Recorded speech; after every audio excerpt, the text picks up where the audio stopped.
What is going on, everybody, and welcome to another video. Today we are checking out WW1 Christmas Truce Silent Night by Extra History #1. This was a request. I will have the person up on the screen. I don't remember who it was by, but I'll have it up. So be sure to send me your request in the comments. Pause the video right now, go request a video you want me to watch, and also be sure to subscribe to the channel so you never miss when I do react to those videos. Also, you should click the bell just because my content doesn't really get suggested, probably because my channel is not massive, but they really get suggested next to my videos, which is funny to me. But anyway, one last thing I want to say before we get into this is a new setup that I'm trying. So if you prefer this, I don't know if the quality is any better. This is a lot easier to edit, but if you guys prefer the old setup, I will go straight and use the old setup because I think it might sound a bit better. But in terms of, I can pause the video and I can talk over the video and stuff in this format. But anyway, let's get into this video. Christmas Eve, 1914. The war was supposed to be over by now.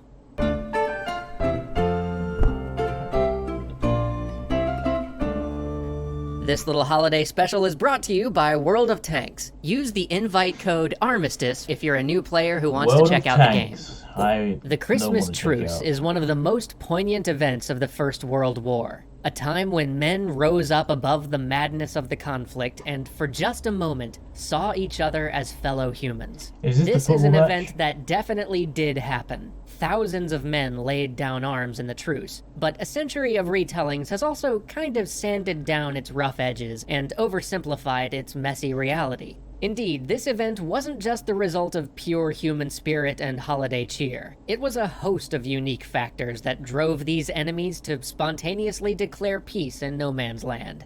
And really, it may not have been all that spontaneous. Small armistices were happening every day. As frontline troops became accustomed to the rhythms of trench warfare, they learned that looking the other way now and then could bring a shred of safety and calm to their lives. The armies ate meals at the same time, which became a daily ceasefire. Patrols frequently ignored each other, adopting a live and let live attitude. Troops often shouted to each other across the lines. After all, the autumn battles had passed, and both sides were waiting out the winter. In reality, the weather was the primary enemy for both sides. The high water table at Flanders meant that the trenches were always filling with water, sometimes collapsing and burying men inside. Soldiers leaned against the walls to sleep, trying to keep themselves out of the wet. Food supplies had to be hung up on dugout ceilings. And that winter had been particularly miserable. Weeks of rain flooded the dugouts. The mud pulled men down like quicksand. Now, British Field Marshal Sir John French had noticed the hands-off attitude his men were developing towards the enemy, and so he ordered attacks in late December to boost morale. And this resulted in heavy British losses. Concerned about possible fraternization over the holiday, he issued orders that no unofficial armistice would be tolerated. Morale was much better over in the German trenches. After all, they were winning. But many men were also experiencing their first holiday away from home. Knowing that this would be difficult, commanders brought Christmas to the trenches, shipping thousands of presents to the field. Each man received a gift from the Kaiser: cigar boxes for NCOs, a pipe with the Crown Prince on it for the ranks. The British, for their part, received a brass box from Princess Mary filled with cigarettes, tobacco, a Christmas card, and sweets. And then there were personal packages. Enterprises sprang up on the home front, offering family members a chance to send gift boxes to the troops. British soldiers received plum puddings and 1,000-count boxes of cigarettes. German and Austrian troops were bombarded with chocolate and salami and cognac. Both sides received winter clothing. In truth, though, the gifts were kind of a nuisance. I mean, there was nowhere to put it all. Soldiers didn't have a place to store 1,000 extra cigarettes. But that Christmas Eve delivered a true gift. The rain stopped, and the trenches drained. Dry cold froze the mud into a hard surface, almost like a floor. Snow dusted the countryside. That afternoon, the gunfire dwindled, and in some sectors it stopped entirely. The weather just seemed too nice for it. The Germans, stuffed with Christmas chocolate and cheered by the weather, started putting lit Tannenbaum up on their trench parapets. And then, the German line started singing. Over on the British parapets, watchmen of the Scots Guard saw lines of lights along the enemy trench. At first they suspected an attack, But then they heard an ethereal sound drifting across no man's land. Stille Nacht, Heilige Nacht, the original Austrian version of Silent Night. Sensing a challenge, Guards Officer Lieutenant Sir Edward Hulse decided that they should drown this out with their own carol. The sides went back and forth, but soon the competition merged into a harmony of Good King Wenceslas and Auld Lang Syne. The men began shouting Christmas greetings across the line, jokingly at first. A few even stepped out to talk. Hulse didn't know it, but the same thing was happening up and down the entire British line. Agreements formed. In some sectors, the officers met at the wire and shook hands, agreeing to cease hostilities the next day. In other areas, the ranks took the lead, Germans shouting across no man's land, "English, tomorrow if you no shoot, we no shoot." At times, it was just one brave soul walking into no man's land waving a newspaper.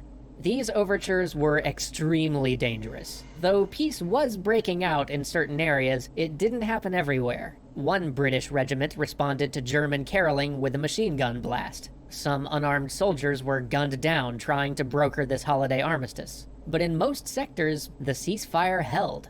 This truce mostly happened between German and British units. The French and the Belgians, whose countries were under German occupation, were less inclined. There were agreements to bury the dead and cease hostilities, but not as much fraternization. Yet a Bavarian unit held fire during a French mass, and both sides halted fighting long enough for a guest, a soloist from the Paris Opera, to make a performance.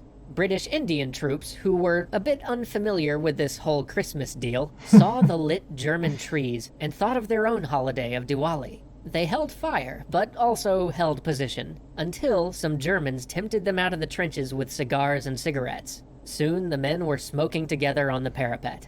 That Christmas night, the troops slept in sublime quiet.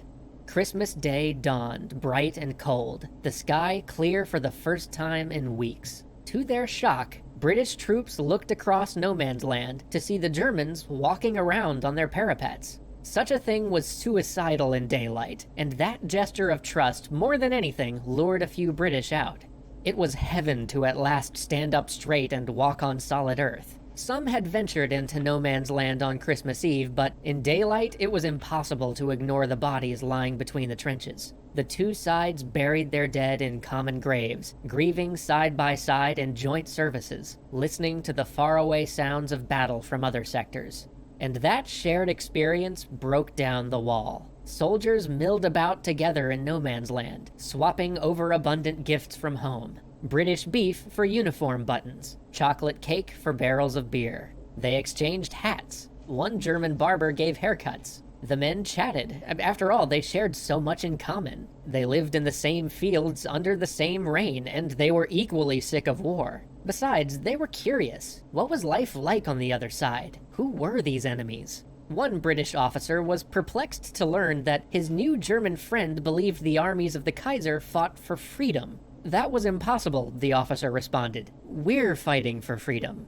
Amid this, Lieutenant Hulse found himself talking to Lieutenant Thomas of the 15th Westphalians, who had something to pass on, a Victoria Cross and a packet of letters. An English officer had died in the German trench during the last attack. Perhaps he could give these to the man's family? Touched, Hulse removed his own silk scarf, a gift from home, and presented it in thanks. Thomas, embarrassed that he had nothing to give in return, sent a soldier to fetch the fur gloves that his family had sent.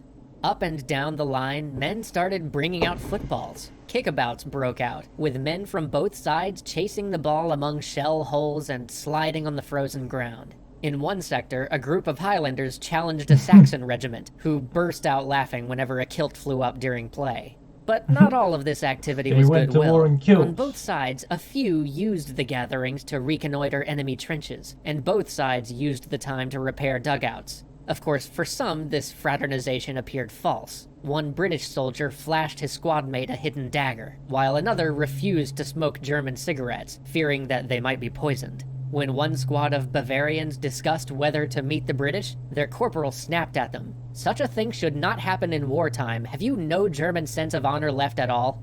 They weren't surprised. The night before, the same soldier had refused to join the unit's Christmas service. Corporal Hitler was odd like that. But his disapproval reflected the general's view. This was exactly the situation that Field Marshal French had feared. Commanders dispatched senior officers to threaten disciplinary action and insist that the men restart the war. In some sectors, the armistice came to an orderly close. Officers from both sides saluted and fired revolvers into the air, signaling that, alright, the war was back on. In a few places, troops resisted until nearly to New Year's Eve, but the generals would not have it. German command dispatched snipers to break the ceasefire. French ordered an artillery barrage, letting the machinery of war roll over the human connections of the frontline troops. Nothing like this Christmas truce would happen again. The generals wouldn't allow it. On Christmas Eve 1915, British officers ordered a 24-hour artillery barrage. Men who tried to form a truce were court-martialed. Machine guns drowned out German carols. But the generals needn't have bothered. The spirit of that truce was unique to 1914, a symptom of a young war. By Christmas 1915, those troops had experienced chlorine gas and creeping bombardments. Zeppelins were bombing London. The Battle of Verdun would end just before the holiday, leaving 750,000 casualties.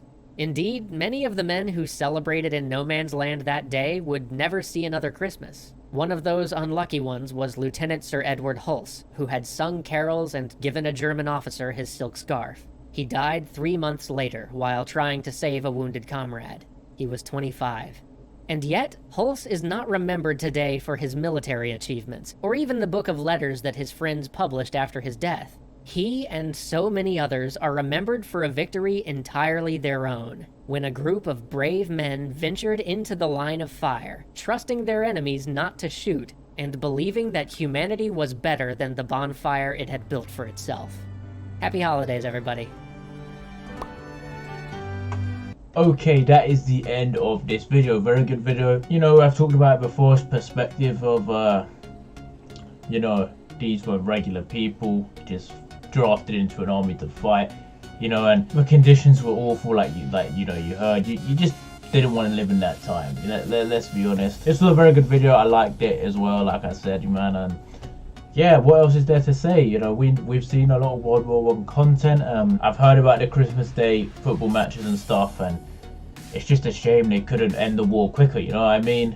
It lasted for 4 years, too long, and you know, like, the amount of people that died was horrendous. But you guys let me know what you want me to watch in the comments below. Let me know if the setup is good, if you like it, if the audio is good, Yeah, thank you all for watching. Be sure to suggest videos, and I'll see you all next time.